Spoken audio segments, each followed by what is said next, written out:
let's talk about carbon capture, or as it's more fashionably now known, CCUS, carbon capture, utilisation and storage. And if you have anything to do with the EFW industry, you'll have been told that this is the next big thing.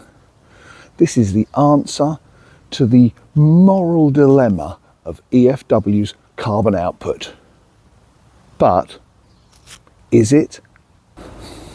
Because while CCUS is being talked up in boardrooms and slide decks are being touted round the city, policy papers shuffled round Westminster, I think that we're not asking the most important question.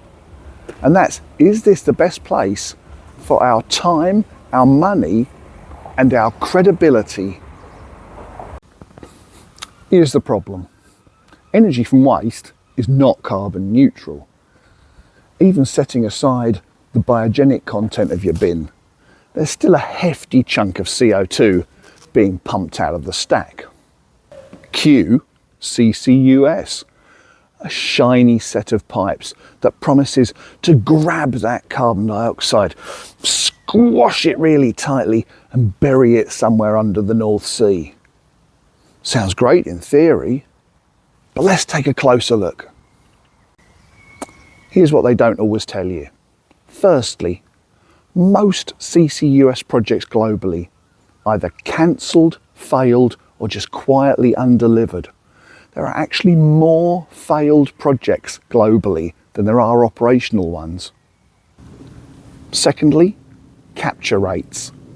Barely 60 to 70% on a good day. This is certainly not a comprehensive solution.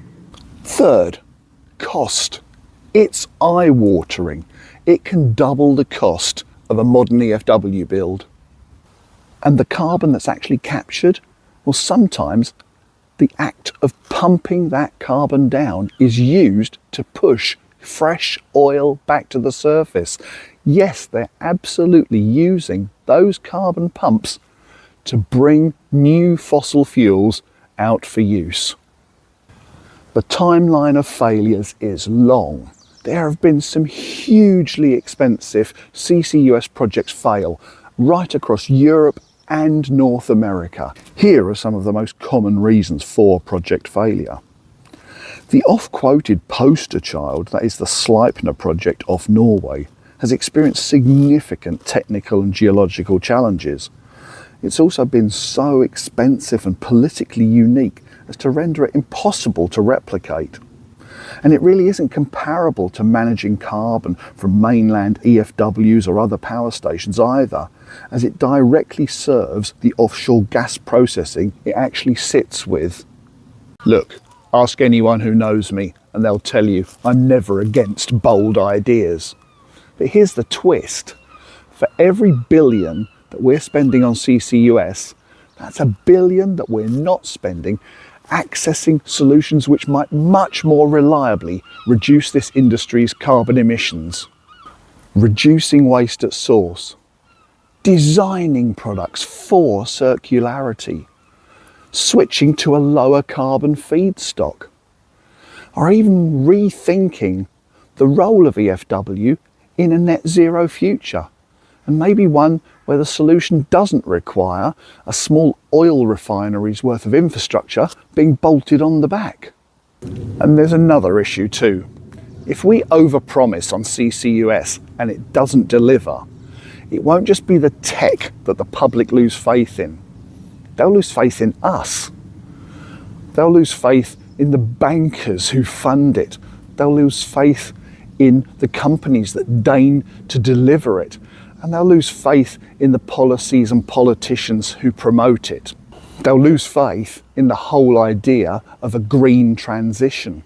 And once we lose that, well, good luck getting it back. I realise that I'm head and shoulders above the parapet here, but I don't think that CCUS is the answer to EFW's carbon problem. Not now, and as far as I can see, not anytime soon. It's unproven at scale. It's eye-wateringly expensive. And I kind of feel like it's a bit of a charade, a performance, that people are waving around a carbon get out of jail free card. But what we're not actually doing is dealing with the serious issue of carbon emissions. We're in danger of pouring billions into tech that's never worked properly, while the real solutions, waste prevention, system redesign, material innovation, sit on the sidelines, underfunded and ignored. This isn't pragmatism. This is just an excuse to stop asking better questions.